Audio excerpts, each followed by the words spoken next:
Hi, I'm ChristineCushing and welcome to another helping of my favorite foods.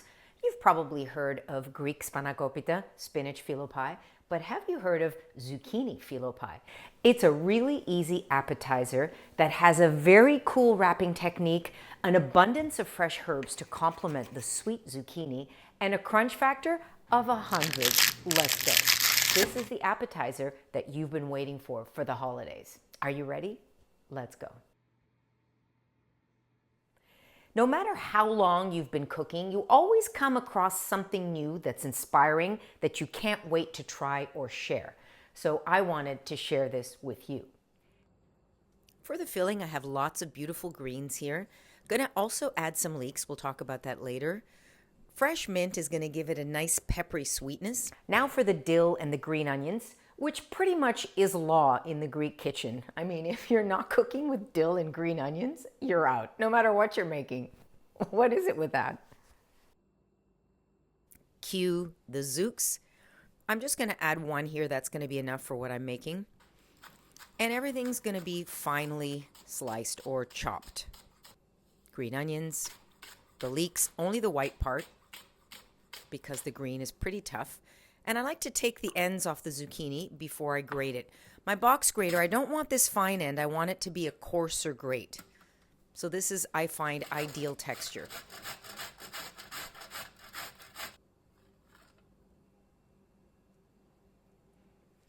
Now we're going to do a little chiffonading. By gathering up the herbs and then slicing them, you get these beautiful little ribbons. Ah, look at that. More texture. Do the same technique with the dill. And it's a lot quicker to chop. You gather them and then chop them. In 2 passes, it's pretty much chopped.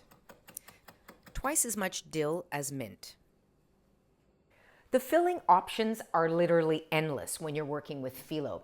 Now, you don't have to go with the classic spinach, although it is my favorite, I'm not gonna lie. Depending on what filling you use, it really changes the whole experience of the phyllo.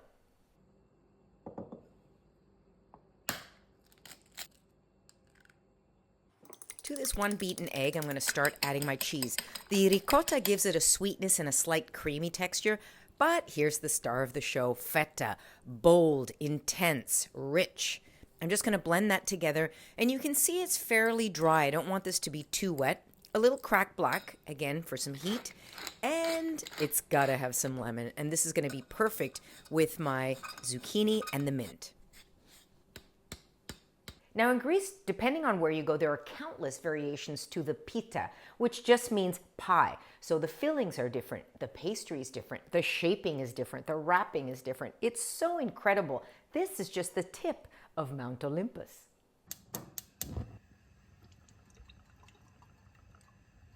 The addition of those leeks really gives the pita a different dimension. It gives it more body and it gives it a little more sweetness. And because the leeks are a little bit tougher, I like to cook them down for about 5 or so minutes before I add the zucchini. Once the leeks are softened, I then add my green onions. I'm just trying to soften everything, bring out those natural sugars. Now I add my zucchini on medium heat, and I just want to cook that down until most of the liquid has evaporated. It's going to be about half the size. Off the heat now, I'm going to add the herbs and just blend it together. You cannot imagine how amazing and fresh this smells already. Now I just want to cool it down before I add it to my egg mixture. You can see here it's pretty dry. I only added 1 egg just to bind it.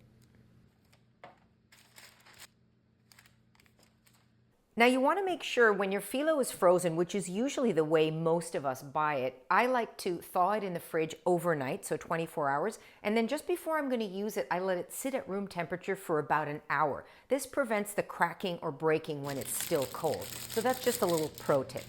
And of course, having said that, this one is broken. Nothing to do with the thawing, it looks just pretty dry.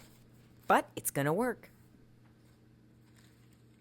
The other interesting thing about this shaping technique is it's super forgiving. So sometimes you open a box of phyllo and it starts to tear or it can be dry, and you don't really know that until you open the box, right? So this technique, super forgiving. You don't have to worry about perfection. It's all going to get hidden and add to the crunch.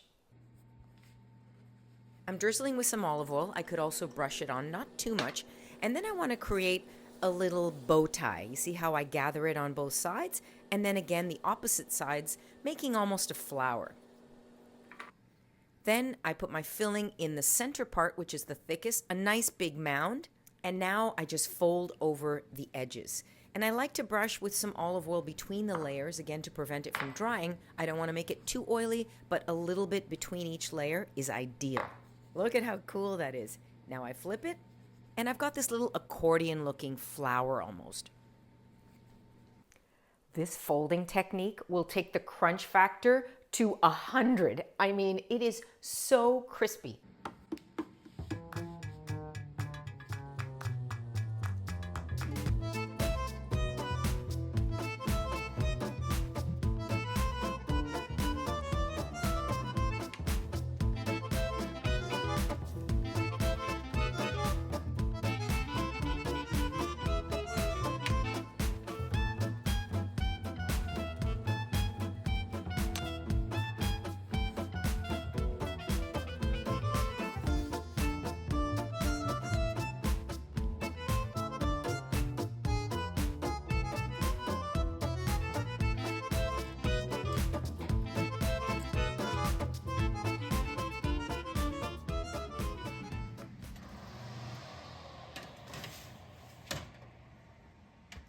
While these are baking, do you want me to tell you what this Zucchini Phyllo pie is called in Greek? It's a tough one, I'm not gonna lie. Okay, here we go. So spinach phyllo pie, Spanakopita. Zucchini phyllo pie, Kolokithopita. Zucchini, pita pie, Kolokithopita. Try it. I know it's tough, it really is. A little bit of practice. This is a good one to impress if you're traveling to Greece and you're with friends. If you can say Kolokithopita, they'll probably give it to you for free. I'm just saying.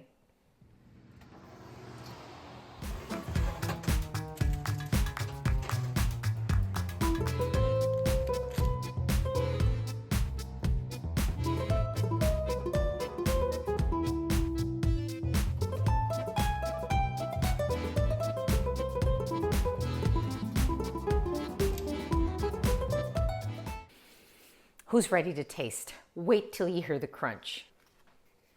Look at this thing of beauty. You want some?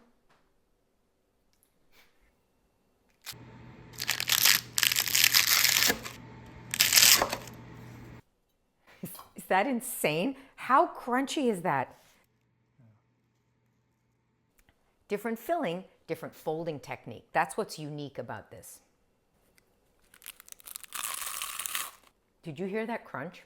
You better start getting ready to text everybody the link to this video once they come and taste these Zucchini Phyllo bundles. They are amazing.